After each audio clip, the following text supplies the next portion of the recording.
All right, so now we're... So you can see here the station. Yeah, okay. Anything else you want to ride? Cool, man. So let's have you come up over here.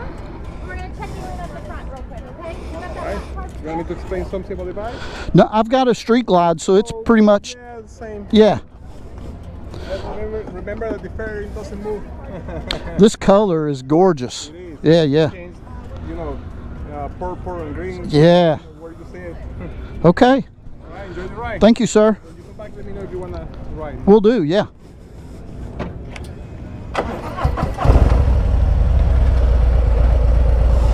All right, now here we go. This one feels more... This one feels more like home here, right? So what we've got here is a 2021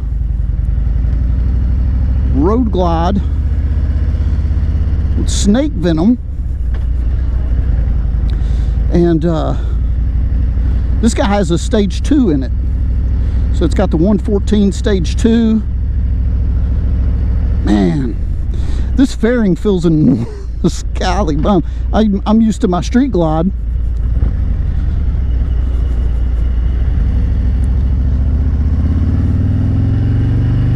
I'm used to my street glide with a hill toe shifter, so now we're moving over to a road glide without a hill toe shifter. But if you've never seen the paint on this road glide, this Snake Venom, I'm telling you, it's something else. It is beautiful. As that gentleman was saying, it, you know, depending on how the light hits it, it changes with all the colors and the changes with all the colors from the greens to the purple, and it's just absolutely beautiful. But it does that Sportster S was, whew, that was fun. Oh my goodness, that was fun. All right, so we're going to follow these arrows again.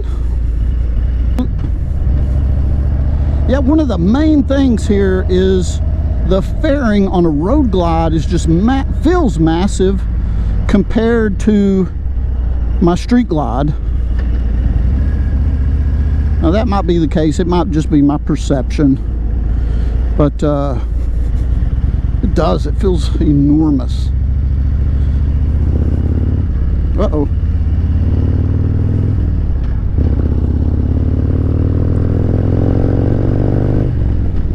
I like this stage 2 on this one. It's got a really good sound to it.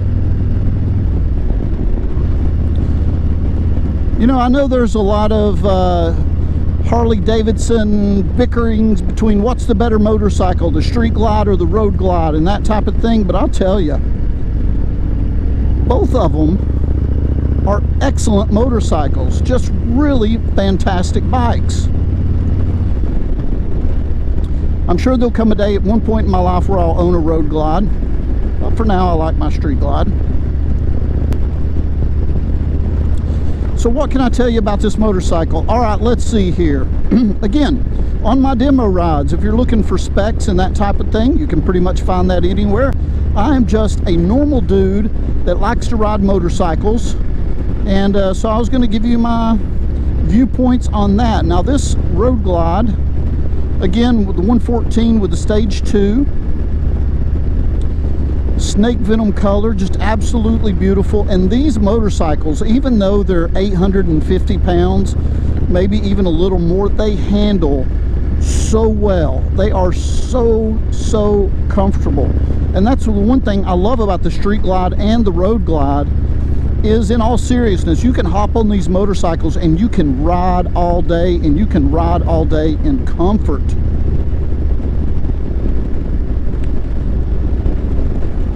Now I do like this fairing. One of the things I like about this fairing, maybe I should start that way and say that I do better than the Batwing fairing, is these compartments right here, right? I mean, you can put tons of stuff here. One thing about the Batwing fairing, I just don't have a lot of storage in my CVO other than the saddlebags and tour pack and that type of thing. But yeah, a lot of places you can drop a phone, you can charge if you have any devices, that type of thing. Now with the Batwing fairing, one of the things I've noticed is that my dash feels like it's more up front. With this one, I'd actually have to lean. I'm 5'9", so I'd actually have to lean in a little bit and you know, mess with the infotainment. I don't really like that all that much. But to each his own with provolone. A taller person, maybe somebody who's set up a little taller, they probably wouldn't have that issue. But yeah.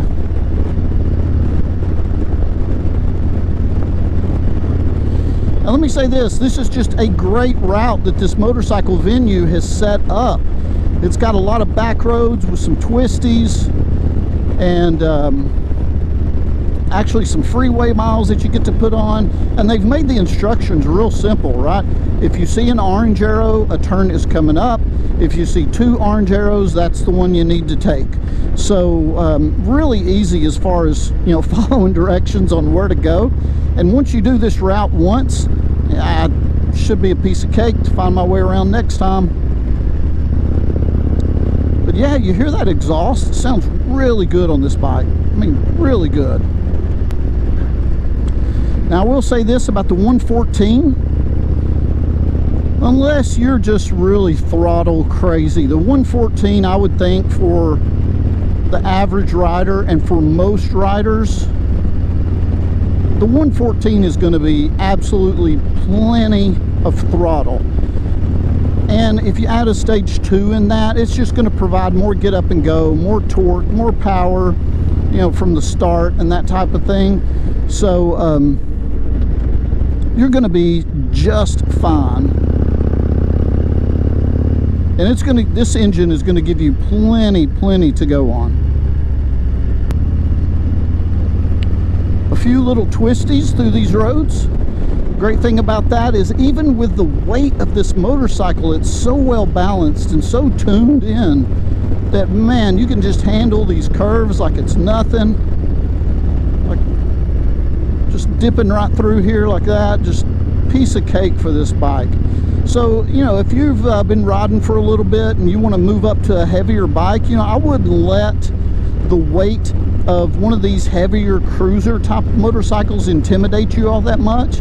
It's just not that big of a deal. They're so well balanced, and especially if you put a little time and energy and effort into learning and practicing how to ride the motorcycle slow, you'll be just fine. Because when you get above, you know, 10-15 miles an hour, the bike really just holds itself up. So well balanced, such a great machine.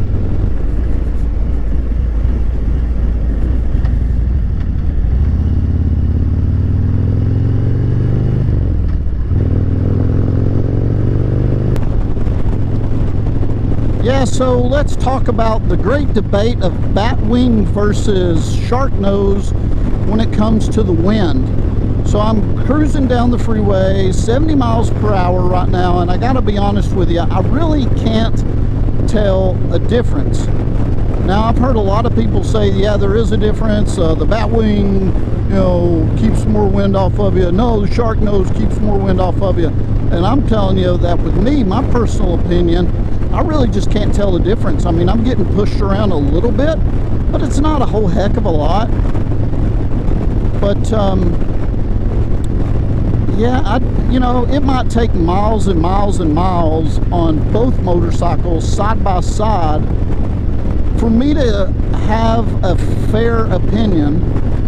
But you know, I can't really tell the difference.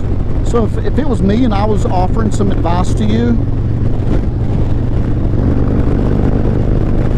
on what motorcycle you should get, I would say ride them both, see what you think about how they feel and how they behave while you're riding them, and then maybe which one do you like the best, which one do you think looks the coolest.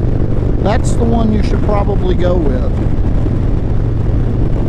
Fit, comfort, and style.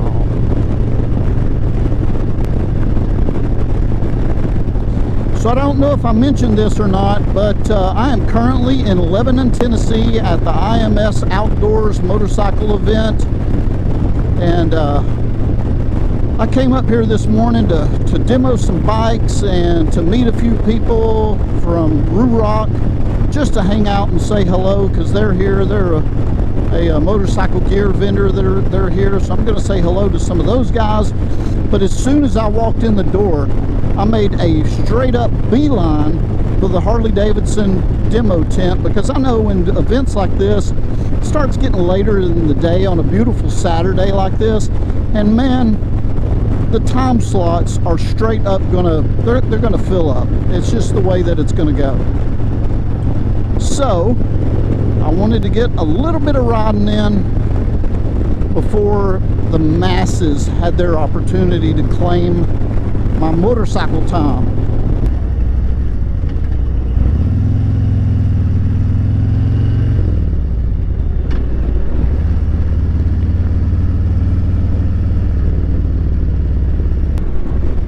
Well, unfortunately, we've got to turn this motorcycle back in. But I will say this, as a street glide owner, I'm telling you, this is a nice road glide. And I'm a big fan. I'm a big fan of the road glide. Love this motorcycle, super comfortable, plenty of power, great comfortable seating position. You just can't go wrong. You really just can't go wrong. Suzuki, see, some of those like sport bikes is just, I don't know, man, not my cup of tea. Yamaha, oh man, Yamaha.